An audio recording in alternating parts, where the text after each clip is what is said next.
Muhterem Müslümanlar, irade ve meşiyet muvazenesinin kavrandığı devirlerde, anlaşıldığı zamanlarda muvazeneli cemaatler insanlık için muvazene unsuru olabilmişlerdir. Bu vadide muvazene bozulunca, beşer bu vadide muvazeneyi kaçırınca, muvazene unsuru olması beklenen cemaatler, muvazene unsuru olamaz hale gelmişlerdir. İnsan kendi kendini nefretmeyecek.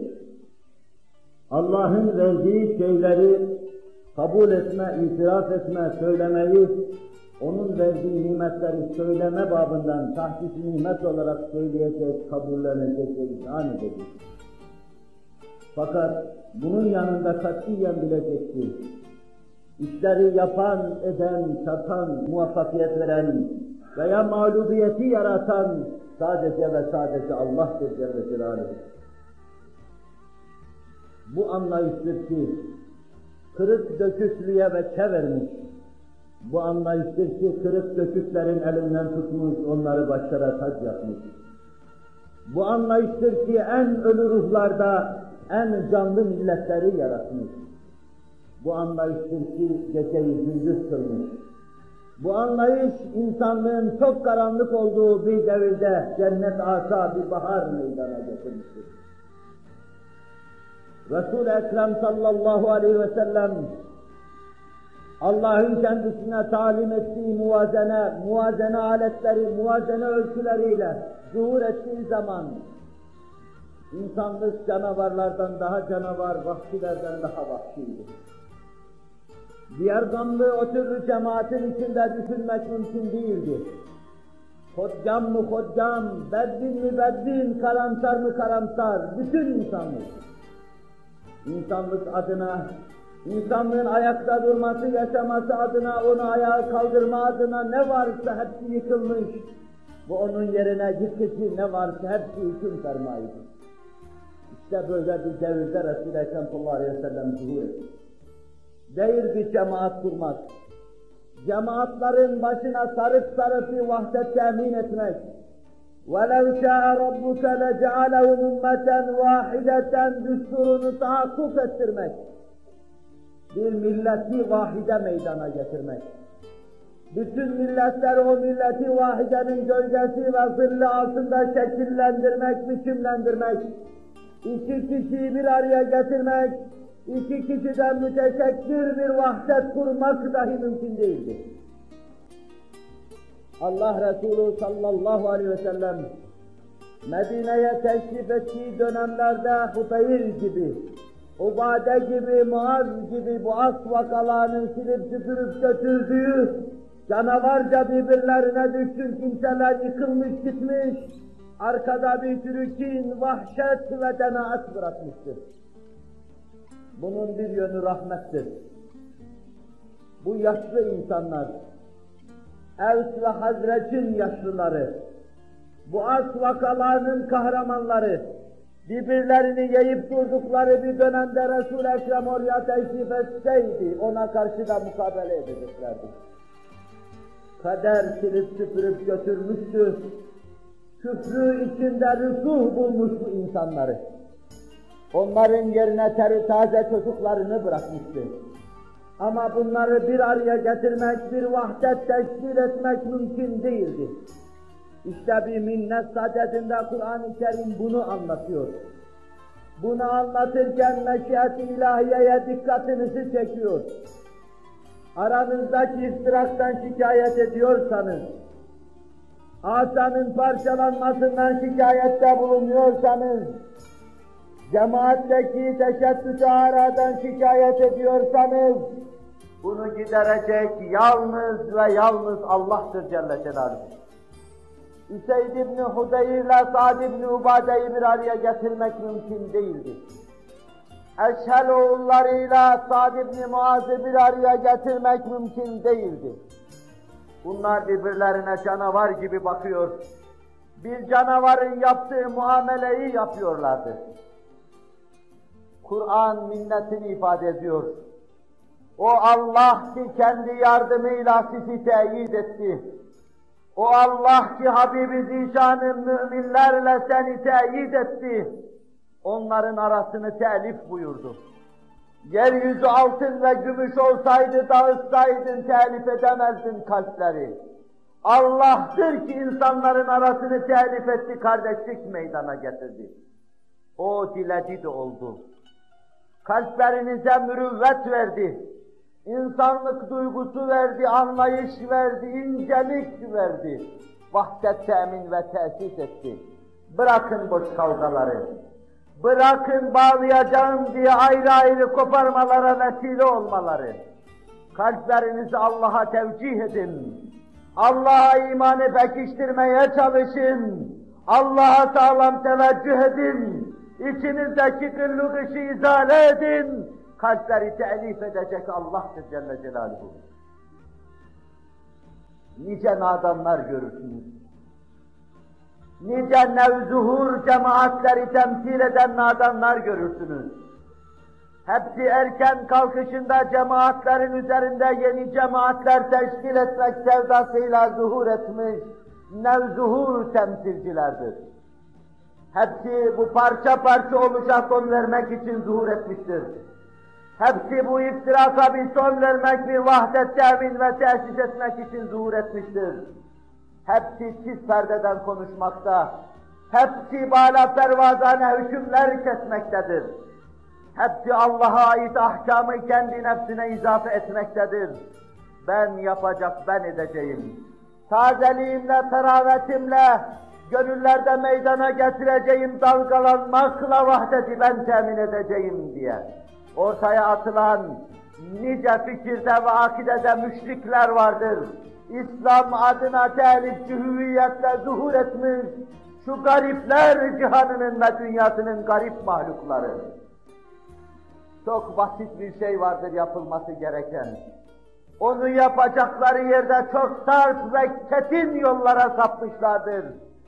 Şeriat ve sahibi şeriatı bilmediklerinden. Allah'ı ve Allah'ın ahkamı bilemediklerinden.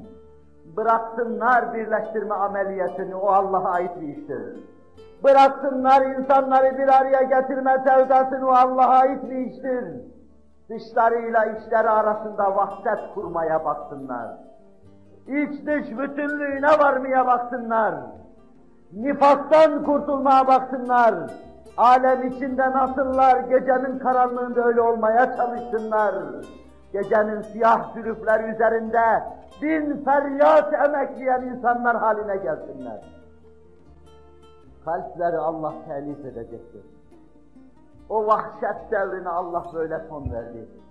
Vahşet devrine son verişini minnet olarak Resul-i Ekrem sallallahu aleyhi ve sellem ve sahabe-i kiramın yüzüne vurdu Allah Celle Celaluhu.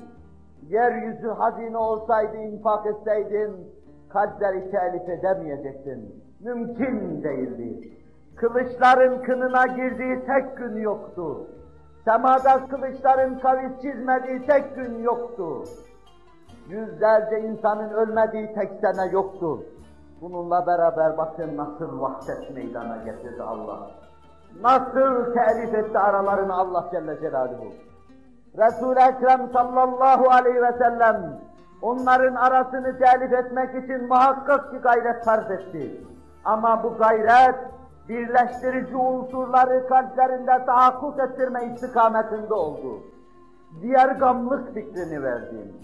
Allah'ta fani olma fikrini verdi. Şu dünyanın bir işe yaramadığı fikrini verdi. Dünya ve mafihaya gönül bağlamama esasını verdi.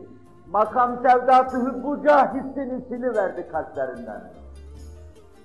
O hale geldiler ki dinlediğimiz şey. Aralarında kardeşlik kurdu.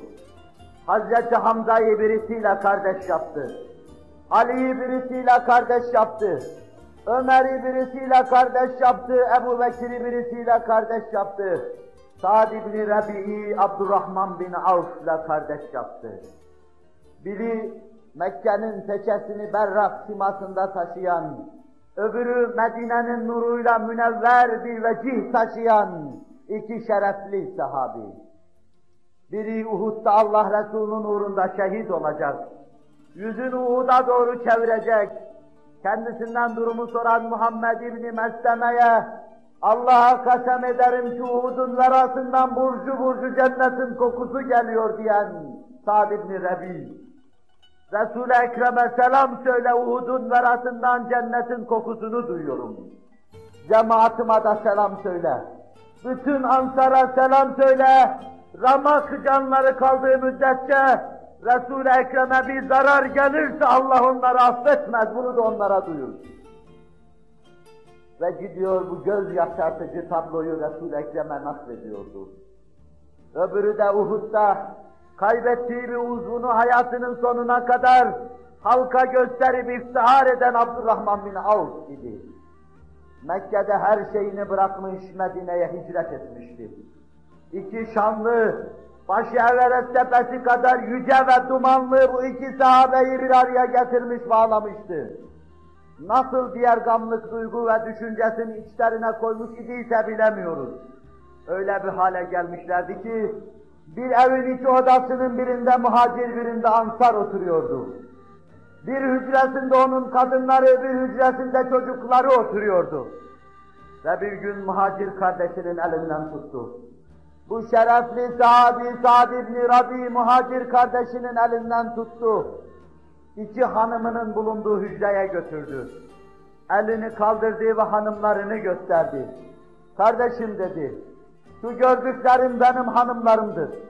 Bunlardan bir tanesini beğen ve intihap et. Ben de Allah için tatbik edeyim. İddetini beklesin, sen evleniver. Zira Allah ve Resulullah yolunda sen her şeyini terk ettin, buraya geldin. Sahipsiz kaldın. Bana da bunu yapmak düşer. Öbürü kendisine yakışanı yapacaktır. Kardeşim, senin hanımlarında, malında, mülkünde sana mübarek olsun. Yümnünü Allah iliklerine kadar sana tattırsın. Sen bana bir ip ver ve pazarın yolunu göster. Hammallık yapıp hayatımı kazanmasını bilirim ben diyecektir. Birbirini yiyen cemaate bu diyar gamlığı kazandırmıştı. Dünya ve mafya rahatlıkla tepilebiliyor ve ayakların altına alınabiliyordu. Birbirine zıt iki cemaat, gece gündüz gibi zıt, buz ve ateş gibi zıt iki cemaat, birbirlerini gördükleri zaman birbirine giren iki cemaat, hele Mekkeli'yi hiç affetmeyen, hele Mekkeli ile hiç anlaşmayı düşünmeyen Medine cemaati, öylesine iç içe girmiş, kaynamış, Resul-i Ekrem'in potasında erimiş ve yok olmuşlardı ki, mazi yazarları şu tabloyu bize naklediyorlar. Resul-i Ekrem hicretin ilk senelerinde, Saadet Mescidinde, Saadet asrında, Saadet insanı olarak, Saadet gamzeden nasiyeler içinde oturuyordu. Bir aralık muhacir-i kiram içeriye girdiler. Nurani bir cemaat, 2 sene evvel Mekke'de aile efradını terk eden cemaattı. Henüz maddi perişaniyeti sırtlarından atamamış, muhacir kardeşlerinin bağ ve bahçelerinde hayat mücadelesi veriyor. Onların evlerinde ve izbelerinde yaşıyor. Müslümanlık için can siperhane kavgalarını yapmaya çalışıyorlar. İçeri giren ilk cemaat muhacirin kiramdı. Allah'ım bizi onlara bağlılık içinde yaşat, onlar gibi yaşat, onlar gibi öldür, onlar gibi haşret. Bez kırdılar, yakışır temennayı çektiler, selam durup Resul-i Ekrem Aleyhisselatü Vesselam'ın huzurunda ferman beklediler. Ne istiyorsunuz? Ya Resulallah, Ansar kardeşlerimizin yaptığı iyilikler karşısında, yaptıkları cemileler, atiyeler karşısında mahcup olur hale geldik. Ya Resulallah, biz Allah ve Resulullah için mi hicret ettik? Yoksa Ansar kardeşlerimizin yardımına mazhar olmak, onlardan iltifat görmek için mi hicret ettik? Ya Resulallah bizi bu bardan kurtar. Ya Resulallah konuş kardeşlerimizle. Müsaade etsinler, evlerinde yatmada bizi bağışlasınlar. bağ ve bahçelerinde onlarla beraber olma hususunda bizi bağışlasınlar. Hayat mücadelesini kendi kendimize verelim. Bu minnetten kurtulalım. Senin için yaptığımız şeyi dünyada yiyip bitirmiş olmayayım ya Resulallah. اَذْهَبْتُمْ طَيِّبَاتِكُمْ فِي حَيَاتِكُمُ الدُّنْيَا tokadını yemeyelim ya Resulallah. Bütün iyilikleri dünyada bitirmeyelim ya Resulallah. Resul-i Ekrem ulak gönderdi. Yığın yığın Ansar Mescid-i Nebevi'de toplanmaya başladılar. Ne ferman dinleyeceklerini bilemiyorlardı. Bir beşaret için çağrıldıklarını zannediyorlardı. Halbuki onların kalbini kırmış, başında şimşekler çakıyor gibi bir hadise olmuştu. Bakın ki muhacir kardeşlerimiz ne istiyorlar? Diyorlar ki Ansar kardeşlerimizi bağışlasınlar. Evlerinden çıkalım, bağ ve bahçelerini terk edelim, başımızın çaresine bakalım, bize yardım eden kardeşlerimize gayri bar olmayalım. Birdenbire beyninden vurulmuş gibi, camiyi lerzeye getirir gibi bir inilti duyuldu. Hayır ya Resulallah, bunu yapma ya Resulallah. Allah ve Resulullah için yurt ve yuvasını terk eden cemaate hizmetten bizi mahrum bırakma ya Resulallah. Resul-i Ekrem dönüyor durumu muhacir kardeşlere anlatıyordu. Onlar ayrılmak ister, Ansar bir türlü ayrılmak istemez. Sırtlan gibi birbirini yiyen cemaati ne hale gelmişti. لَوْ أَنْفَقْتَ مَا فِي الْأَرْضِ جَمِيعًا لَوْ أَنْفَقْتَ مَا فِي الْأَرْضِ جَمِيعًا مَا أَلَّفْتَ بَيْنَ قُلُوبِهِمْ وَلَكِنَّ اللّٰهَ أَلَّفَ بَيْنَهُمْ. Naam ya İlahel Alemin, kalpleri telif eden sensin, vahşeti izale eden sensin, gönüllere ünsiyet ve ülfet veren sensin, nefret içinde çırpınan gönüllerimize ünsiyet ihsan eyle, nefretle birbirine bakan bu cemaatin kalplerini telif eyle, her gün yepyeni nevzuhur bir hadiseyle karşı karşıya kalan ve her gün yepyeni iddialarla, yeni çıkışlarla, yepyeni fitnelere sebebiyet veren bu cemaatin kalbini telif eyle. Kalpleri telif eden sensin, sevdiren sensin, meşiyet senin ve irade senin, her şey senin elinde. Biz bitmiş ve tükenmiş insanlar, bitmeye yaklaştığımız bu dönemde, bitişin arefesinde, bir kerecik daha şu mübarek aylarda, Miraç gecesinin omuzlarımıza ayak bastığı hengamda, Habibin rahmetine dudaklarını gezdirdiği anda, senden diliyor ve dileniyoruz. Bundan öte gayri bizi artık perişaniyet içinde bırakma. Bizlere emni eman ihsan eyle. Gerçek İslamiyeti ve insaniyeti bizlere duyur. Bizleri insanlık semasına ila eyle ilahel alemin. لَوْ أَنْفَقْتَ مَا فِي الْأَرْضِ جَمِيعًا مَا أَلَّفْتَ بَيْنَ قُلُوبِهِمْ وَلَكِنَّ اللّٰهَ أَلَّفَ بَيْنَهُمْ. Cihanı sarf etsen kalplerini telif edemezsin. Allah'tır ki kopuklukları bir araya getirir. Allah'tır ki perişaniyetleri sona erdirir. Allah'tır ki yırtıkları diker. Allah'tır ki en eski şeylerden yepyeni cedid şeyler meydana getirir. Resul-i Ekrem sallallahu aleyhi ve sellem uzlaştırıyor. Resul-i Ekrem uzlaştırıyor. Ansar kardeşlerinin bağ ve bahçesinde çalışacaksınız. Belli bir hak alacaksınız. Onların hakkına riayet edeceksiniz. Kendi yurt ve yuvalarınız olacak. Kalpler kırık, dudaklarda acı bir hüzün, bir tebessüm var. Ama ne olursa olsun artık buna razı oluyorlardı. Hüzünlü bakışlarla Mescid-i Nebevi'den dağılıyorlardı. Adeta birbirlerine bakarken de bu da olmalı mıydı der gibi bir bakış atfediyor ve mescitten öyle ayrılıyorlardı. Neydi bu anlayışı meydana getiren husus? Neydi en perişan ve en sergerdanlardan canı fethedecek vahdeti doğuran husus? Neydi dünyanın marsusu meydana getiren ve inşa eden husus? Hiçbir şey. Her şey sende, hiçbir şey değil diye kendisini bize anlatan Hazreti Allah'ın meşiyeti. İlahi Malikül Mülküm diyorsun, doğru, amenna. İlahi Malikül Mülküm diyorsun, doğru, amenna. Hakiki bir tasarruf var mıdır insan için? Asla.